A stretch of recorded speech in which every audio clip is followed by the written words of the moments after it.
Bismillah. Bismillahirrahmanirrahim. Alhamdulillahi rabbil alamin wa sallallahu wasallam ala sayyidina Muhammadin asyrafil mursalin wa ala alihi wa sahabatihi at-tayyibin at-tahirin. Allahumma la sahla illa ma ja'altahu sahla wa anta taj'alul hazna idza syi'ta sahla. Allahumma 'allimna ma yanfa'una wanfa'na bima 'allamtana wazidna ilma wa na'udzubika min hali ahlin nar. Lillahi ta'ala. Kembali mengingatkan, hadirkan niat ikhlas mendengarkan kepada majelis ilmu Rasulullah bahwa beliau telah bersabda, innamal a'malu binniyat. Maka hadirkan niat ikhlas, sama-sama kita mempelajari ilmu agama. Kemarin sudah habis pembahasan tentang riddah dan pembagiannya ke dalam 3 macam.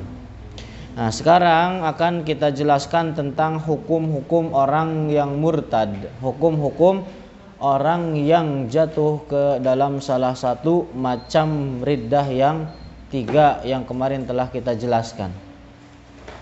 Nah, qala al-muallifu rahimahullahu rahmatan wasi'ah. Faslun. Ya, jadi fasal ini menjelaskan tentang hukum-hukum orang murtad. Kembali kita jelaskan bahwa riddah menurut syariat itu adalah pendustaan terhadap agama Islam. Jadi orang yang mendustakan agama ini baik secara sharih ataupun secara tidak sharih atau secara dimni, kebalikan dari sharih. Contoh dari riddah yang sharih atau murtad yang sharih seperti orang mengatakan bahwa Islam adalah agama yang batil. Itu jelas kufur yang atau murtad yang sharih. Atau seperti orang mengatakan terhadap Rasulullah Muhammad bahwa beliau adalah bukan Rasul atau yang semacamnya. Itu kufur yang atau murtad yang sharih. Adapun kufur yang dimni atau dimnan atau murtad yang dimnan itu seperti orang mengingkari atau orang mengatakan bahwa salat 5 waktu hukumnya itu tidak wajib. Atau bahkan diantaranya adalah seperti mensifati Allah dengan jisim, mensifati Allah dengan benda dan sifat-sifat benda. Itu adalah kufur murtad secara dimni. Atau tidak mengkafirkan orang-orang kafir yang tidak diperselisihkan kekufurannya, seperti orang-orang Yahudi. Sama, itu adalah macam bentuk kemurtadan yang dimni. Nah, sekarang akan kita jelaskan tentang hukum-hukum orang murtad. Yajibu ala man waqa'a fir riddati, diwajibkan bagi orang yang terjatuh ke dalam riddah, sama halnya laki-laki ataupun perempuan, jatuh ke dalam riddah salah satu dari 3 yang kemarin sudah dijelaskan. Apa yang diwajibkan bagi dia? Al-audu fauran, itu kembali fauran dengan seketika. Ilal Islam, ke dalam agama Islam. Bagaimana caranya? Yaitu bin nutqi bisyahadatain, dengan mengucapkan 2 kalimat syahadat. Asyhadu an la ilaha illallah wa asyhadu anna Muhammadar Rasulullah, atau yang semakna dengan 2 kalimat syahadat ini. Misalkan mengatakan la ilaha illallah Muhammadur Rasulullah, meskipun tidak dengan bahasa Arab, meskipun bukan dengan bahasa selain bahasa Arab, sah, tetap sah. Cuman yang perlu digarisbawahi bahwa ketika orang menyebutkan Muhammad itu harus dengan ha, huruf ha, dan juga dengan tasydid Muhammad. Kalau orang nyebutnya dengan ha, maka enggak sah. Enggak sah mengucapkan dua kalimat syahadatnya karena enggak ada nabi yang namanya Muhammad pakai ha. Makanya orang kalau tidak bisa mengatakan ha itu bisa diganti dengan Abul Qasim. Wa asyhadu anna Abul Qasim Rasulullah misalkan. Sah tetap. Abul Qasim itu kunyahnya Rasulullah. Jadi wa asyhadu anna Abul Qasim Rasulullah. Nah, wal itu yang pertama adalah dengan mengucapkan dua kalimat syahadat. Wal iqla'u atau wal iqla'i amma waqa'at bihir riddatu, dan al-iqla' artinya meninggalkan amma waqa'at terhadap sesuatu yang waqa'at terjatuh bihi ar-riddah ke dalam riddah.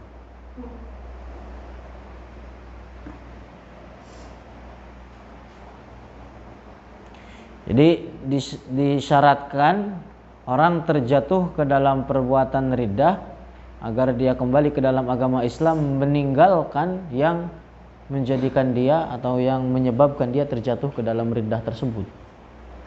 Misalkan kalau orang terjatuh dalam riddah dengan keyakinan,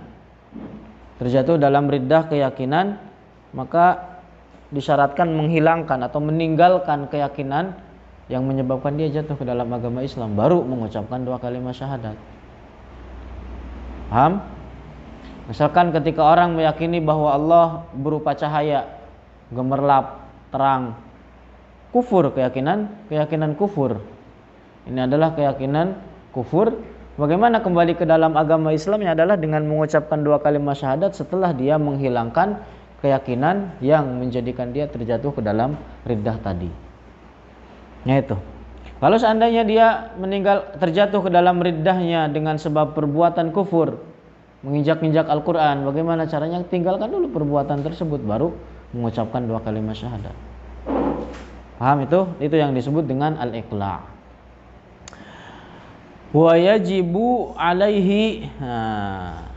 Tadi syarat yang dua ini adalah itu syarat untuk masuk ke dalam agama Islam. Nah, yang akan kita jelaskan itu tambahan agar selamat dia dari perbuatan dosa.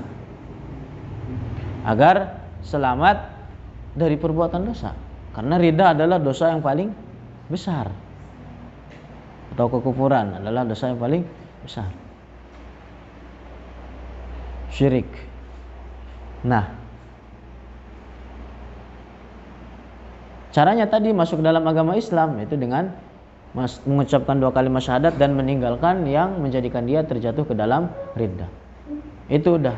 Nah, dua syarat yang akan kita sebutkan ini adalah syarat wajib agar dirinya terselamatkan dari perbuatan dosa. Adalah yang pertama, wa yajibu alaihin nadamu ala ma sadara minhu. An-nadam yang itu untuk menyesal. Diwajibkan baginya untuk menyesal alama sadara minhu atas apa yang muncul dari dirinya. Artinya bagaimana? Dengan dirasakan di dalam hatinya, di dalam dirinya bahwa dirinya membenci atas sesuatu yang telah dia terjatuh ke dalamnya.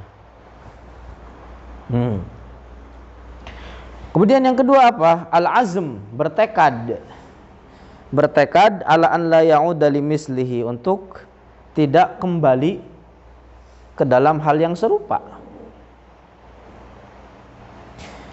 Tidak memiliki tekad untuk tidak kembali kepada hal yang serupa, yaitu kekufuran.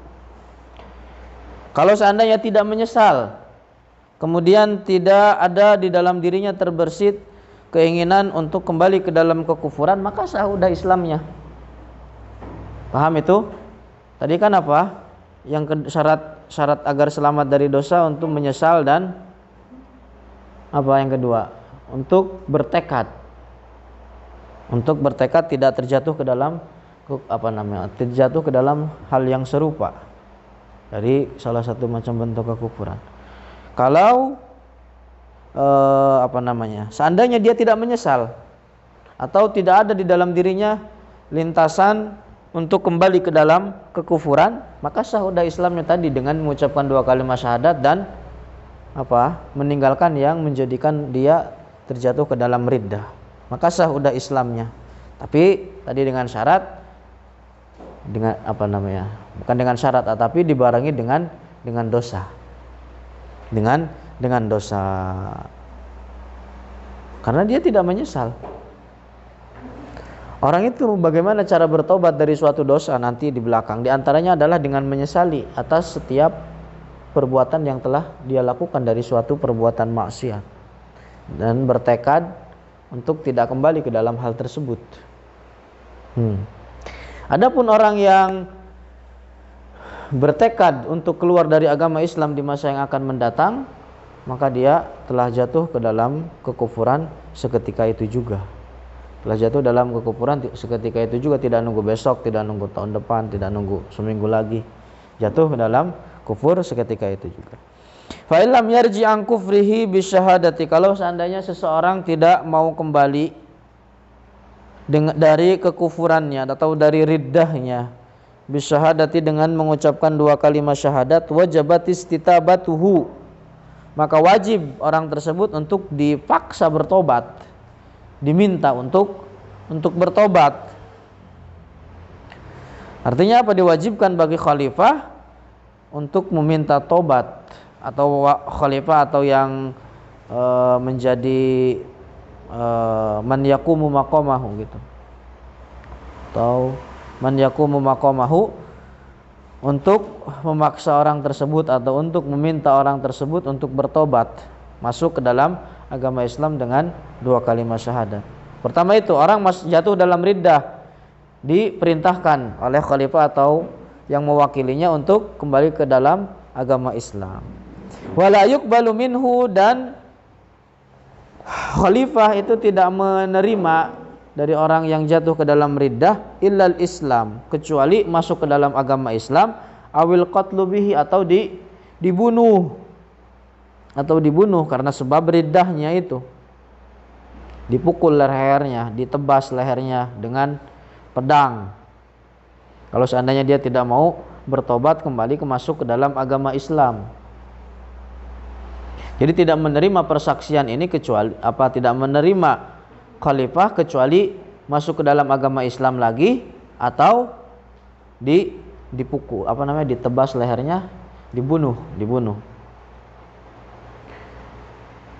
Yunafidhu alaihi al-khalifah, yang mana hukum ini dieksekusi oleh khalifah. Nggak sembarang orang misalkan jatuh ke dalam riddah langsung ditebas gitu aja, nggak bisa, karena yang menjalankan hukum ini adalah khalifah atau yang yaqumu maqamahu. Kapan khalifah bisa membunuh atau membunuh orang yang murtad? Itu ba'da an ya'ridu alaihi ruju'a ilal Islam, setelah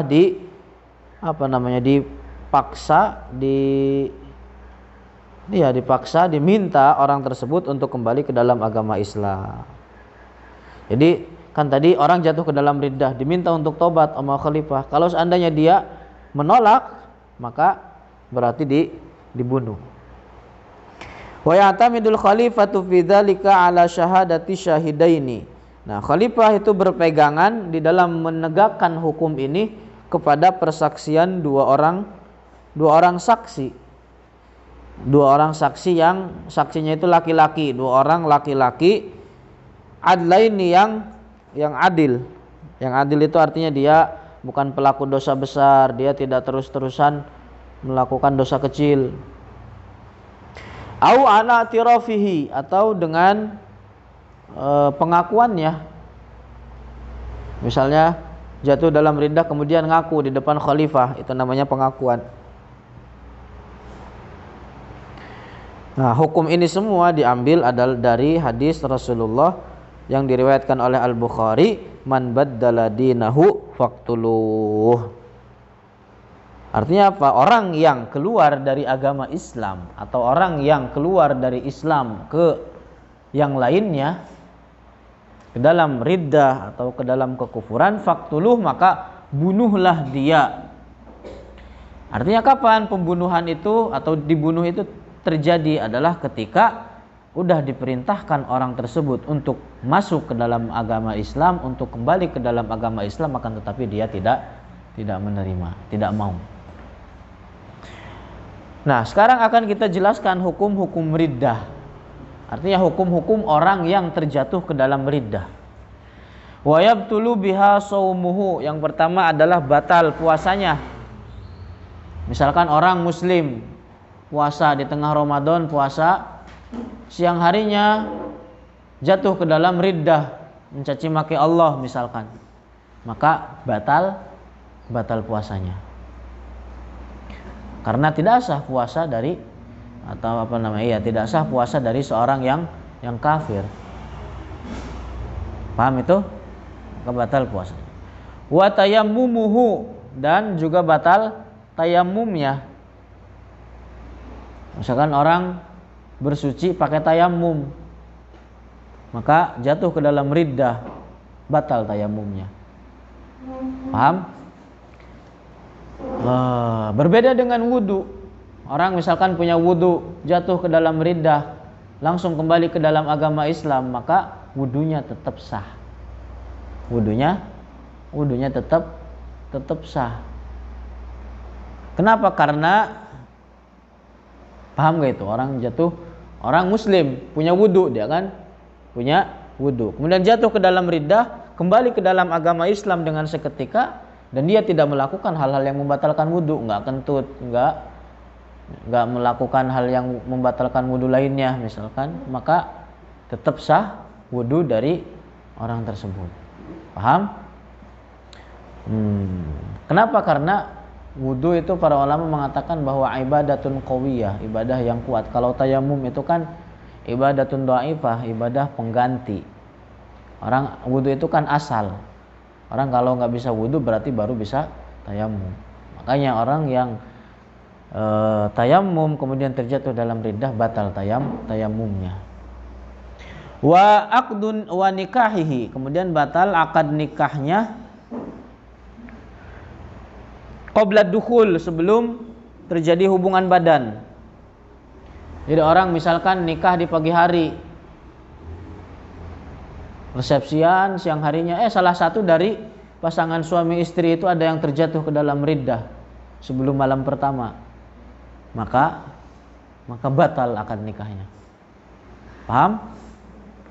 Maka batal akad nikahnya. Itu qabla dukhul.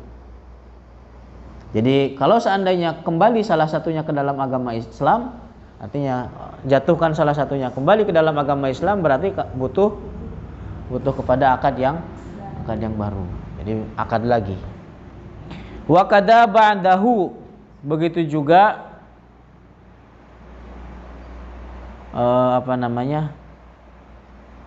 setelah terjadi hubungan badan.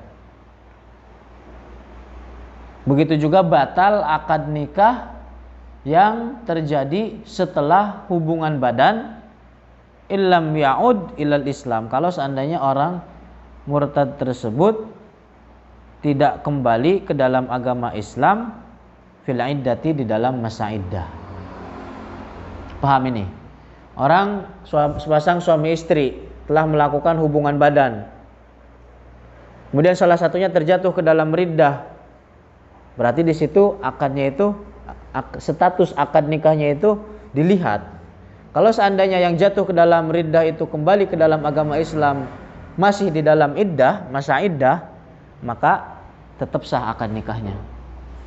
Kalau seandainya kembali ke dalam agama Islam setelah habis masa iddah, maka membutuhkan kepada akad yang baru. Paham? Maka membutuhkan akad yang baru. Nah, sekarang iddah itu apa? Iddah bagi perempuan yang haid, perempuan yang masih haid, itu 3 kali sucian. 3 kali suci. Kalau perempuan yang sudah nggak haid, menopause, maka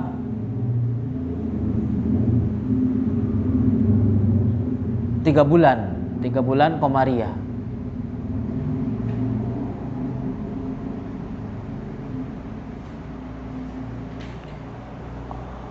Perempuan yang hamil masa iddahnya sampai melahirkan. Nah, jadi kalau kembali ke dalam Islam di dalam masa iddah ini berarti akad nikahnya tetap sah. Artinya dalam artian tidak membutuhkan kepada akad yang baru. Nah, wala yasihhu 'aqdu nikahihi 'ala muslimatin wala ghairiha, dan orang yang murtad itu tidak sah akad nikahnya kepada seorang muslimah. Laki-laki murtad mau nikahin perempuan muslimah enggak sah. Enggak sah. Wala ghairiha, dan juga sekalipun non muslimah, misalkan laki-laki murtad nikah dengan perempuan murtadah.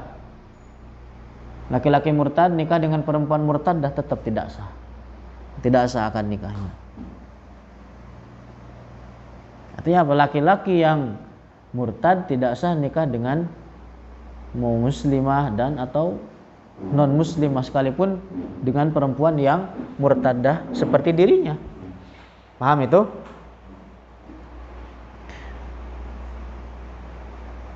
Makanya orang yang jatuh ke dalam riddah itu dihinakan. Makanya Nawawi mengatakan riddah itu seburuk-buruknya, sejelek-jeleknya macam dari kekufuran. Kenapa? Karena berpindah dari Islam yang hak kepada kebatilan.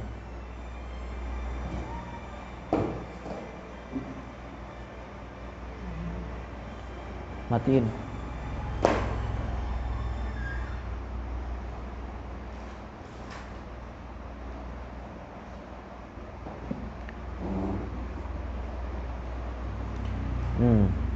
Wa tahrumu, dan diantara hukum-hukumnya, hukum-hukum orang murtad yang lainnya adalah tahrumu dzabihatuhu, haram sembelihannya. Jadi kalau orang murtad nyembelih ayam, nyembelih kambing, nyembelih sapi, ayam tersebut jadi bangkai, nggak bisa dimakan. Paham? Itu maka haram sembelihannya. Jadi hukumnya sembelihannya itu jadi laksana bangkai, nggak bisa dimakan. Wala yarisu, dan dia juga tidak dapat warisan. Misalkan ada kerabatnya yang muslim,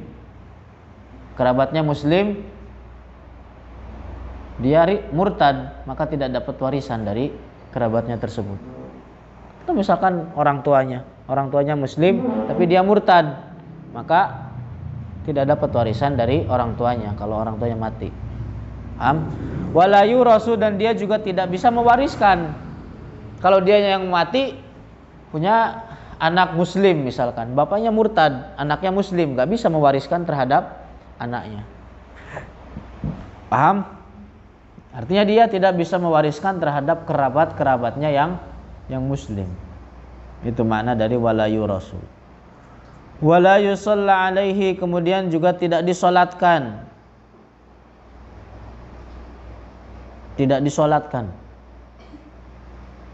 Enggak boleh untuk disolatkan karena kufur.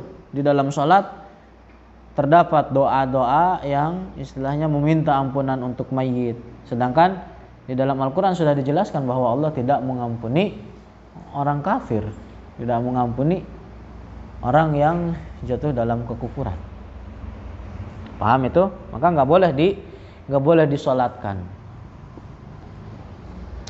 Wala yughassalu, dan juga tidak dimandikan. Artinya di ini tidak dimandikan, tidak wajib untuk dimandikan. Kalau seandainya dimandikan pun boleh kalau dimandikan. Tapi yang tadi disolatkan itu haram untuk disolatkan, karena di dalam solat mayit itu kan ada doa. minta ampunan bagi mayit. Dan Allah tidak mengampuni dosa orang yang mati dalam keadaan kufur. Wala yukaffanu, dan tidak dikafani. Tidak dikafani juga sama, tidak wajib untuk dikafani. Tapi kalau mau dikafanin boleh.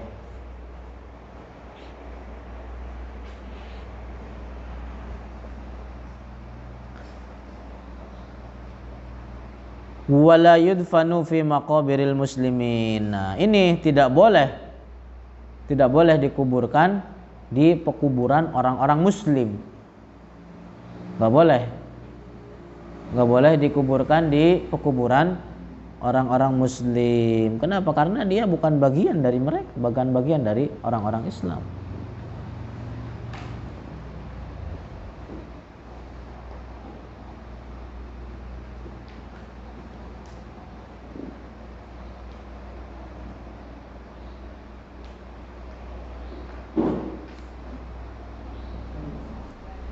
Wa maluhu fai'un, dan hartanya, artinya ketika dia mati kan meninggalkan tuh warisan, atau bisa dibilang meninggalkan harta. Orang murtad mati, berarti kan dia meninggalkan harta. Hartanya itu jadi apa? Fai, masuknya ke baitul mal, li baitil mal, artinya diletakkan di baitul mal. In kana baitul malin mustaqim, kalau seandainya ada baitul mal yang lurus, yang terurus, terorganisir. Amma illam yakun, kalau seandainya tidak ada, seperti di zaman kita sekarang, nggak ada baitul mal yang lurus, mustaqim, terurus. Seperti keadaan umat Islam sudah dari zaman yang sangat lama sampai sekarang ini, tidak ada baitul malin yang mustaqim. Apa yang dilakukan? Fa in tamakkana rajulun salihun, maka ditasarrufkan, dikelola oleh seorang yang soleh. Seorang yang soleh dapat dipercaya, sikoh orang tersebut, artinya dapat dipercaya, sehingga apa? Dia yang mengelola uang tersebut untuk kemaslahatan umat Islam.